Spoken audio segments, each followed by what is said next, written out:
택시 운전을 하는 어떤 집사님이 그 교회 담임 목사님과 어느 날 천국에 가게 되었습니다. 목사님은 내심 내가 그 교회 담임 목사였고 또 많은 성도들에게 말씀으로 먹이고 또 말씀을 가르쳤고 목회를 40년을 열심히 하다가 은퇴를 했으니까 이 택시 운전사, 총알 택시 운전사보다는 훨씬 하나님께서 나를 칭찬해 주시겠지. 내심 그런 기대를 가지고 천국 문에 들어갔는데 웬걸 주님께서 자기보다는 이 택시, 총알 택시 운전사인 이 집사님을 더 칭찬하시는 거예요. 그래서 왜 예수님께서 나를 이렇게 푸대접을 하실까 궁금해서 여쭤봤어요. 그랬더니 주님이 하시는 말씀이 뭘까요? 난센스입니다. 너는 강대상에서 말씀 전할 때 늘 사람들을 졸게 만들었지만 이 총알 택시 운전사는 늘 깨어 기도하게 만들었기 때문에 그래서 여기서 큰 칭찬과 상급을 받는 것이다. 정말 우리가 천국에 들어간다면 정말 실제로 주님께서 우리에게 뭘로 칭찬하실까요? 우리가 이 땅에서 열심히 살고 또 노력해서 얻은 업적이나 성과 뭐 이런 걸로 칭찬하실 것 같지 않아요. 왜냐하면 모든 것이 다 하나님의 은혜였기 때문에, 하나님이 도우셔서 은혜 베푸셔서 얻은 것들이기 때문에 칭찬받을 게 별로 없을 것 같습니다. 그러나 딱 한 가지, 우리가 정말 깨어 기도하고 기도하는 가운데 성령의 음성에 순종하며 살려고 했다면 그것은 분명히 주님께서 칭찬해 주실 것 같아요. 오늘 바로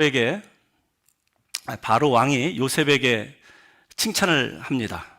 그게 38절 내용인데요. 같이 한번 읽어볼까요?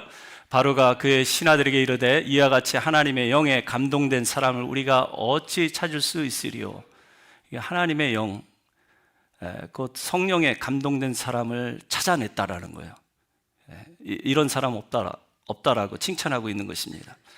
그러니까 하나님의 영에 감동된 사람은 성령에 충만한 사람이고요. 성령에 감동된 사람이라고 할 수가 있죠. 그러면 오늘 본문을 통해서 특별히 요셉의 인생 드라마를 통해서 성령 충만한 사람, 성령에 감동된 자는 어떤 사람인가 살펴보기를 원합니다. 첫 번째로 하나님의 때를 기다릴 줄 아는 사람이에요. 오늘 본문에 기록되어 있지는 않지만, 읽지는 않지만 41장 1절에 보면 이런 표현이 있습니다. 같이 한번 읽어볼까요? 만 2년 후에 바로가 꿈을 꾼즉 자기가 나일 강가에 서 있는데, 자 2년이란 시간이 지나고 난 다음 어느 날 애굽의 바로 왕이 꿈을 꾸게 됩니다. 그게 이제 이야기의 시작이에요. 근데 왜 2년이란 시간을 언급했을까요? 이 시간은 사람에 대한 기대를 내려놓고 하나님만 바라보는 훈련의 기간입니다. 요셉에게는 그게 2년이었지만 어떤 사람에게는 10년 혹은 20년이 될 수도 있어요.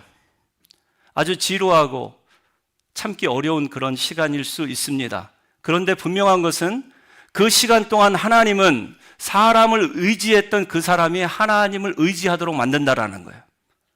우리가 지난번에 살펴보았지만 요셉은 참으로 혹독한 여름을 보냈습니다. 그 여름은 훈련 기간이었었어요. 진땀을 빼게 하고 식은땀을 질질 흐르게 만드는 그런 훈련들이었는데 그 모든 시간들이 하나님의 훈련 시간이었다라는 것이죠. 그러니까 사람을 의지했던 요셉이 하나님만 의지하고 사람을 바라봤던 요셉이 하나님만 바라보게 만드는 그런 요셉의 여름이었다라는 것입니다. 그런데 오늘 인생의 가을을 맞이해서 요셉의 마음이 흔들리기 시작해요. 술 관원장이라는 한 사람 때문에 마음이 흔들립니다. 함께 감옥에 갇혀 있을 때 요셉이 그의 꿈을 해석해 줬거든요. 이 술 관원장과 떡 관원장이 동시에 꿈을 꿨는데 그 꿈을 요셉이 아주 정확하게 디테일하게 해석을 해줬고 그리고 그 꿈대로 이루어졌어요. 꿈대로 술 관원장은 다시 복직이 되어서 바로를 섬기게 되고 이 떡 관원장은 사흘 만에 나무에 달려 죽임을 당하는 그런 서로 대조되는 그런 운명을 맞이해서 이 술 관원장은 어떻게 보면 요셉이 생명의 은인이라고 할 수 있겠죠. 그래서 아마 풀려나면서 복직하면서 요셉에게 약속을 했을 것입니다. 내가 너를 풀어주겠다고, 억울한 너의 누명을 벗겨주겠다고 그렇게 약속을 했는데 만 2년 동안 깜깜무소식인 거예요. 얼마나 요셉이 술 관원장을 기대했을까요? 이제 복직을 하고 막강한 파워와 권력을 가진 고위 관직으로 복귀했기 때문에 나의 이 억울한 사정을 왕에게 선처를 부탁해서 내가 감옥에서 곧 풀려나겠지. 그렇게 기대했는데 2년이란 시간이 지나간 것입니다. 여러분, 화장실에 들어갈 때 마음과 화장실 나올 때 마음이 다르다고 합니다. 막상 문제가 해결되면 도와줬던 사람, 주위 사람 다 금방 잊어버려요. 그렇게 사람은 잊어버려도 하나님은 절대 우리를 잊지 않으십니다. 아니, 이 모든 게 하나님이 짜놓은 각본일 때가 많아요. 사람들로 하여금 잊혀지게 만드는 것이죠. 왜요? 우리 안에 여전히 남아있는 세상을 향한 기대, 부풀어 있는 세상을 향한 욕심, 야망이란 거품을 빼기 위해서 하나님은 또 다른 2년이라는 세월을 이제 요셉에게 허락하신 것입니다.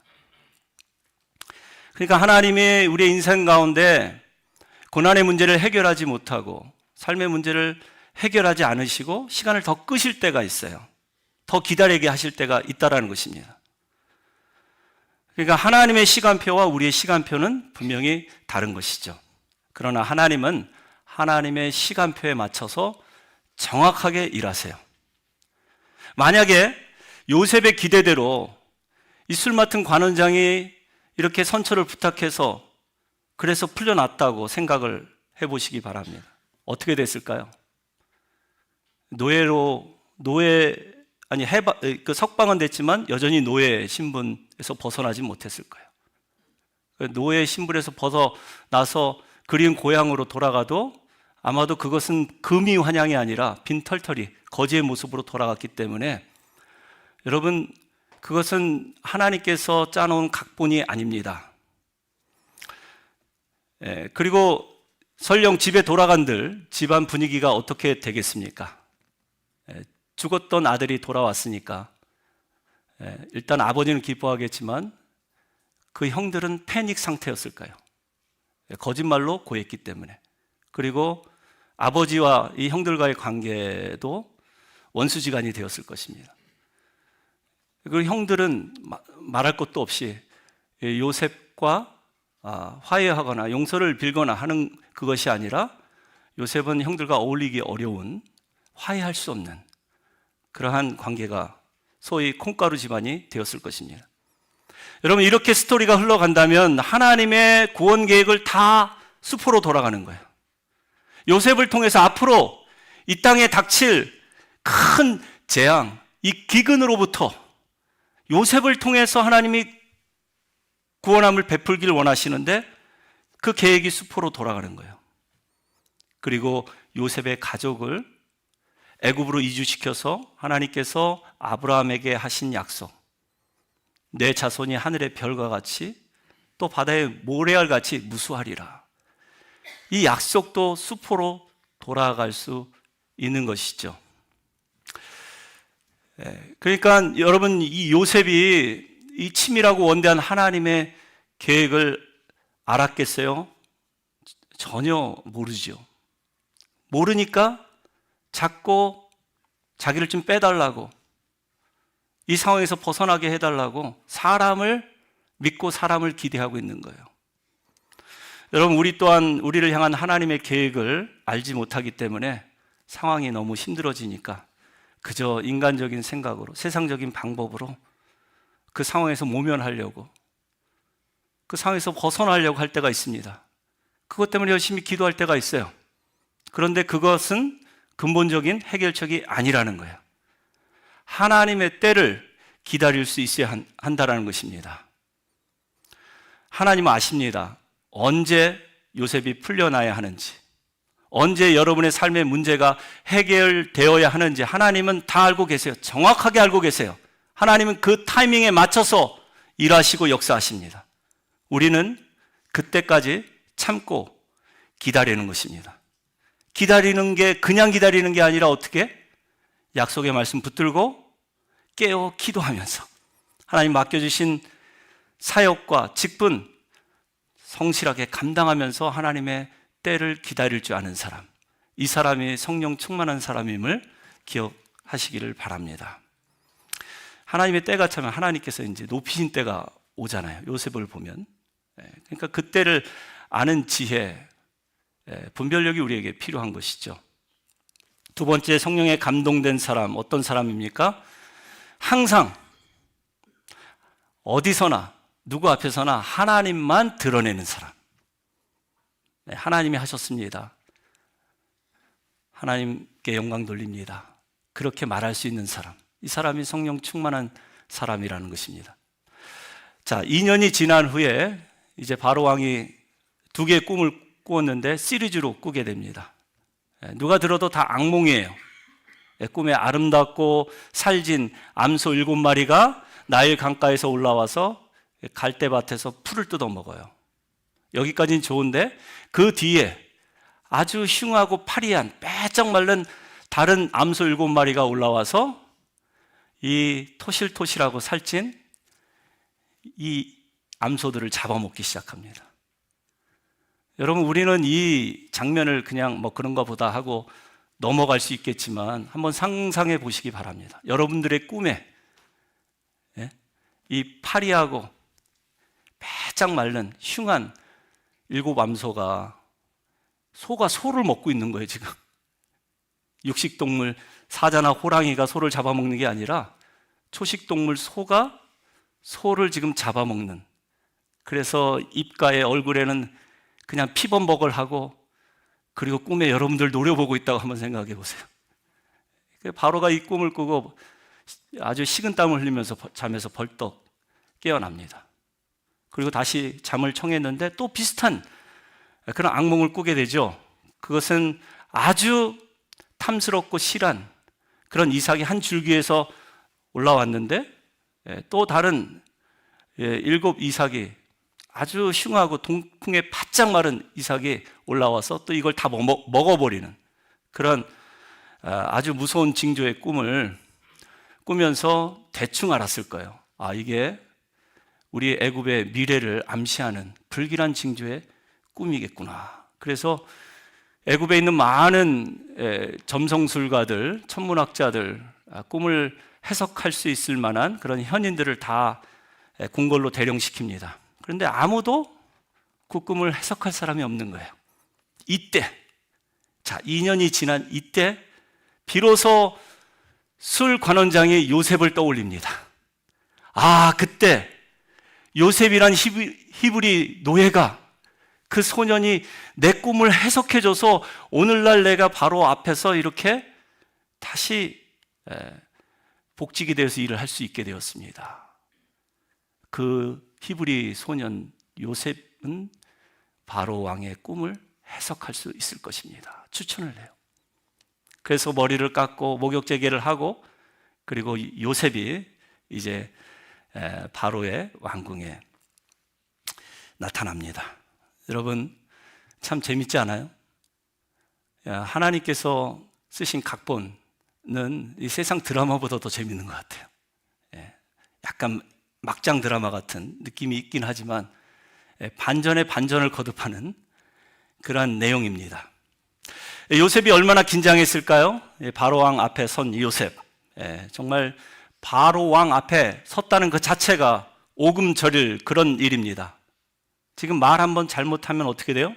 당장에 목이 날아갈 수도 있는 상황이에요. 15절에 바로왕이 요셉에게 말합니다. 들은즉 너는 꿈을 들으면 능히 푼다 하더라. 자, 소문을 듣고 지금 물어보는 거예요. 그 얘기는 꿈을 못 풀면 너는 똑같이 죽임을 당할 거야. 아주 공포스러운 그런 질문이죠. 그때 16절에 다음 절에 보면은 요셉이 이렇게 대답을 합니다. 같이 한번 읽어볼까요?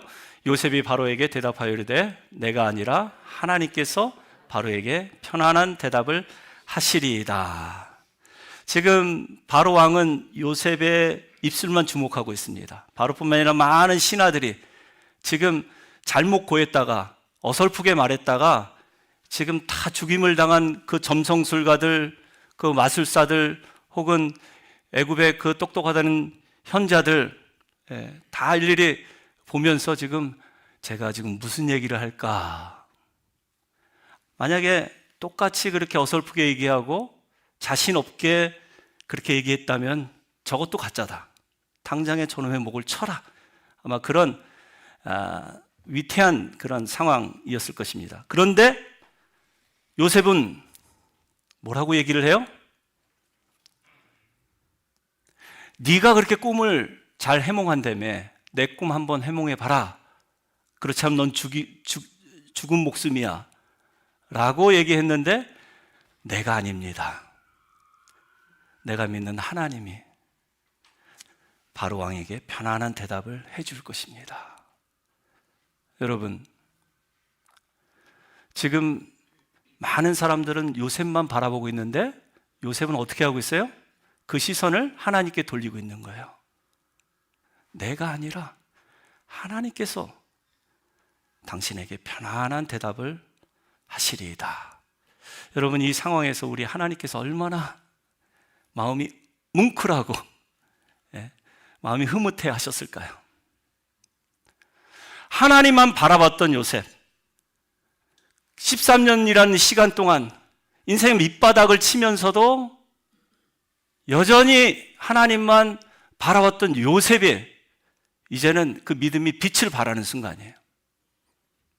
보디발 집에서도 보디발의 아내의 유혹을 받을 때도 여전히 하나님의 시선만 의식했던 요셉. 내가 어찌 이 큰 악을 행하여 하나님께 죄를 범하리이까. 하나님 앞에서 말하고 행동했던 요셉이 지금 바로 왕 앞에서 하는 말이에요. 내가 아니라 하나님께서 당신에게 편안한 대답을 해줄 것입니다. 사랑하는 성도 여러분, 우리 인생의 목적이 무엇입니까? 사도 바울은 사나 죽으나 우리 인생의 목적은 하나님의 영광을 위해서, 우리가 먹거나 마시거나 무엇을 하든지 하나님의 영광을 위해서 하라고 우리에게 권면하죠. 그러니까 내가 드러나고 내가 칭찬받고 내가 주목받는 것이 아니라 하나님께서 칭찬받고 하나님께서 드러나고 하나님께서 영광을 받아야 한다는 거예요. 내가 아무리 잘되고 성공을 해도요, 내가 아니라 하나님입니다. 여러분이 아니라 여러분이 믿는 하나님이심을 기억할 수 있기를 바랍니다. 그게 우리 인생의 목적이라는 거예요. 그게 우리가 하나님으로부터 받은 은혜에 보답할 수 있는 그런 믿음의 고백이라는 것입니다. 사람들이 요셉을 어떻게 보든 그건 중요하지 않습니다. 노예로 보든 죄수로 보든 벌레마도 못한 그런 존재로 보든 요셉은 아무 상관이 없어요.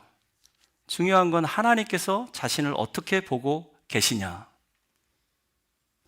전능하신 하나님께서, 절대적인 주권을 가지고 인생을 주관하시는 하나님께서 오늘도 살아계셔서 나와 함께 하시는데, 나를 주목하고 계시는데, 내가 그것을 망각하고 내 자신을 드러내고 내 의의를 나타낸다면 그것은 하나님 보시기에 참 부끄러운 모습이 아닐 수 없습니다. 내가 아니라 하나님께서 편안한 대답을 해 주실 것입니다. 그러니까 세상이 나에게 던져준 문제를 우리는 하나님께 그 공을 던지면 돼요. 그러면 하나님께서 그 문제의 실마리를 해결할 수 있는 지혜와 능력을 우리에게 주실 줄로 믿습니다. 요셉의 이 당당한 말에 바로 왕은 이제 해석이 궁금합니다. 그리고 이제 자기 꿈 얘기를 해요. 아주 논리정연하게 거침없이 요셉은 앞으로 될 일에 대해서 말합니다. 바로 왕이 꿈꾸면 두 가지인데 내용은 똑같은 것입니다. 7년 동안에 큰 풍년이 있을 텐데 그거보다 그 다음에 있을 7년 동안의 흉년은 그 7년의 풍년을 기억하지 못할 정도로 아주 극심해서 나라가, 경제가 큰 위기를 겪게 될 것입니다. 애굽이 망할 수도 있습니다. 그렇게 하게 아주 확신과 논리 정연함으로 그렇게 대답을 합니다. 그러면서 해결책도 얘기해 주죠. 왕이시여, 시스템을 정비하십시오. 그러니까 똑똑한 지혜와 명철이 뛰어난 그러한 사람을 총리로 세워서 이제 이 나라를 다스리게 하시고 각 지방마다 감독관을 둬서 이제 풍년 때 얻은 그 소득의 20%, 5분의 1을 세금으로 징수해서 왕궁에 쌓아두십시오. 그러면 이 위기의 상황을 잘 대처할 수 있을 것입니다. 애굽이 망하지 않을 것입니다. 그런 이야기를 해요. 그러니까 이 꿈에 대한 기대만 해몽할 수 있다라고 얘기해서 불렀는데 지금 해결책까지 제시해주는 그 요셉을 보면서 지금 하는 말이에요. 이와 같이 하나님의 영에 감동된 사람을 우리가 어찌 찾으리요 하고 요셉을 이제 총리로 등용을 합니다. 여러분, 요셉은 꿈을 해석할 뿐만 아니라 대안도 제시했어요. 어떻게 이게 가능합니까? 보디발 밑에서 감옥 안에서 훈련받은 거예요. 보디발의 그 모든 일들을 다 맡아서 가전 총무로서 그것을 해결해 봤기 때문에 감옥에 갇혀 있으면서 고위 관직자들, 이 술 맡은 관원장 또 떡 맡은 관원장의 이야기를 들으면서 정치에 대해서 눈이 뜨고 그리고 국가의 나라 업무에 대해서 경영에 대해서 듣고 또 배운 거예요. 그러니까 하나님께서 요셉을 이 감옥에서 또 보디발의 집에서 철저하게 훈련시켜 주셨기 때문에 그리고 준비되었기 때문에 이제 하나님의 타이밍이 되니까 하나님께서 그의 머리를 높여주시사 이렇게 노예에서 제수에서 총리로 그를 세워주신 것입니다. 하나님만 바라봤기 때문에 가능한 일이에요. 여러분, 해바라기란 꽃은 태양이 움직이는 대로 시선이 따라간다고 하죠. 그래서 그 해바라기가 자라고 꽃을 피운다고 하지 않습니까? 저와 여러분도 마찬가지입니다. 우리는 주바라기입니다. 주님이 움직이시는 대로 우리 시선이 주님께로 향하는 거예요. 주님께로 우리의 시선을 향하고 주님의 음성을 들으려고 노력한다면 우리의 믿음도 자라고 또 언젠가 우리의 믿음이 꽃이 피는 날이 분명히 올 것입니다. 요셉은 늘 하나님만 바라봤어요. 보디발 앞에서도 보디발의 아내 앞에서도 그 치열한 삶의 현장 가운데서 온갖 유혹과 또 억울함을 당하면서도 그는 여전히 하나님만 바라보았기에 그 가운데 그의 믿음이 자랐고 그리고 결국 바로왕 앞에서 그 믿음의 꽃이 활짝 핀 것입니다. 저도 또 여러분도 우리 평안교회도 그렇게 하나님만 바라볼 수 있기를 축원해 드립니다. 여러분, 요셉이 애굽의 총리가 된 때 그 나이가 30살이라고 했어요. 미국 역사에서 가장 어린 나이에 대통령이 된 사람은 티에돌 루즈벨트 42살이라고 합니다. 그 다음이 미국인들이 가장 좋아하고 인기 있는 대통령 누굽니까? 존 F 케네디 43살에 청와대가 아니라 백악관에 들어갔대요. 한국의 박정희 대통령도 45세 청와대에 들어갔고요. 그러니까 여러분, 이 애굽이란 나라도 이 30살 이전에 총리가 된 사람이 아무도 없어요. 전대미문의 일이 지금 일어난 거예요. 30살에 그것도 외국인으로서 노예 출신인 이방인이 고대 사회의 가장 큰 나라 패권 국가였던 이 이집트의 총리가 된다라는 것은 그것은 가능한 일이 아니라는 것이죠. 아무리 능력이 있고 똑똑해도 이건 안 되는 일이에요. 하나님이 하신 일이라는 것입니다. 여러분, 하나님께서 인류 역사를 주관하시고 여러분의 인생을 섭리하심을 믿으시기 바랍니다. 하나님의 타이밍에 맞춰서 하나님이 됐다 싶으면 요셉처럼 나이에 관계없이 여러분들 세워주실 줄로 믿습니다. 그러니 여러분, 나이는 숫자에 불과합니다. 세상은 어리다고 안 되고 나이 들었다고 안 된다고 하지만 하나님은 돼요. 하나님 보시기에 훈련되고 준비만 된 사람이라면 하나님의 때 그 머리를 들어주시고 하나님께서 사람들을 이끄는 그 자리에 세워주실 것입니다. 그렇게 하나님만 드러내는 사람 되시기를 축원하여 드립니다. 마지막 세 번째로는 성령의 감동을 받은 사람은 사심이 없는 사람이에요. 요셉이 신분이 지금 수직 상승합니다. 노예에서 제수로, 제수에서 총리로.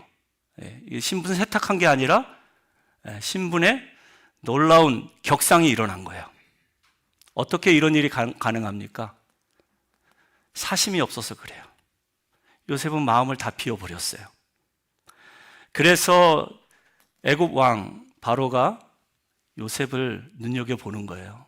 마음에 욕심이 없고 사심이 없으니까 그를 총리 자리에 세워주고 자기 인장 반지를 꺼내서 끼워주고 왕복을 벗어서 입혀주고 금목걸이 빼서 걸어준 것입니다.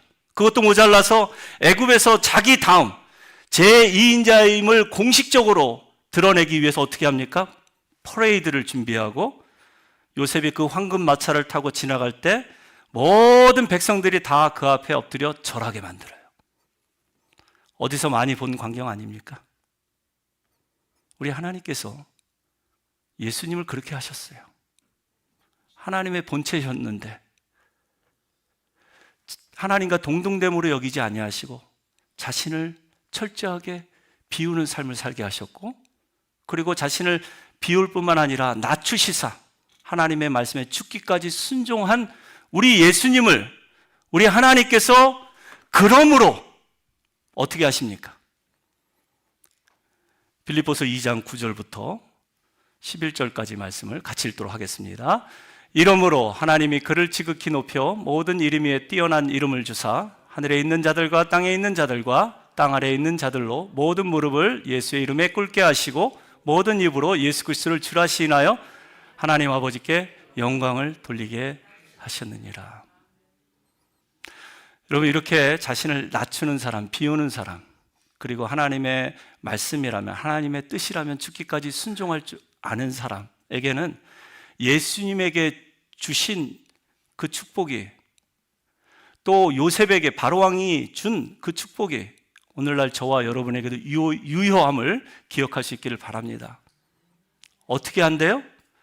모든 이름 위에 뛰어난 이름을 주시고 또 모든 무릎을 예수의 이름에 꿇게 하시고 모든 입으로 예수 그리스도를 주라 시인하게 하셨어요.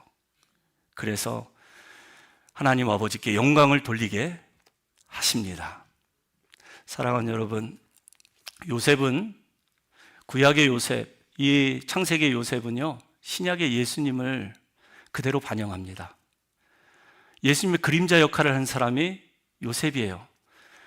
우리가 요셉의 인생 드라마를 잘 보았다면 예수님의 공생의 사역도 우리가 이해가 돼요. 예수님 어떤 삶을 사셨는지. 정말 하나님이신데 어떻게 하나님이 그를 지극히 낮추셔서 인생의 밑바닥을 전전하고 그 가운데서도 하나님만 바라보고 하나님의 뜻에 순종하는 삶을 사니까 하나님이 때가 참에 그를 높이신 것처럼 우리 예수님도 그 삶의 과정을 통해서 십자가의 혹독한 연단과 또 고통을 통해서 하나님께서 그러한 영광과 존귀를 얻게 하심을 기억할 수 있기를 바랍니다. 요셉의 가을은 이렇게 예수님을 꼭 빼어 닮는 모습입니다. 애굽에서 밑바닥 치는 그런 인생이었지만 애굽에서 가장 높은 정점인 총리의 자리에 올랐어요. 그가 그렇게 할 수 있었던 이유는, 가능할 수 있었던 이유는 뭐예요? 그가 성령으로 충만했기 때문에, 하나님의 영에 감동되었기 때문에, 늘 주님만 바라보는 삶을 살았기 때문에 가능한 일이었습니다.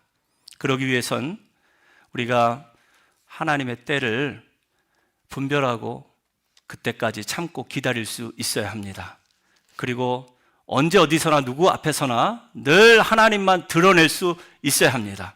마지막으로 마음의 사심을 이제 완전히 비워서 하나님께서 우리를 높이시는 그날을 기다릴 수 있는 저와 여러분 되시기를 바랍니다. 그러면 하나님께서 요셉을 들어서 애굽의 국무총리 삼으신 것처럼 하나님께서 예수님을 지극히 높이셔서 모든 이름 위에 뛰어난 이름을 주시고 모든 무릎을 그 앞에 꿇게 하시고 모든 이로 하여금 그를 주라 시인하여 하나님께 영광을 돌리게 하신 것처럼 그런 놀라운 삶의 반전이 저와 여러분의 삶 가운데도 그대로 재현될 줄로 믿습니다.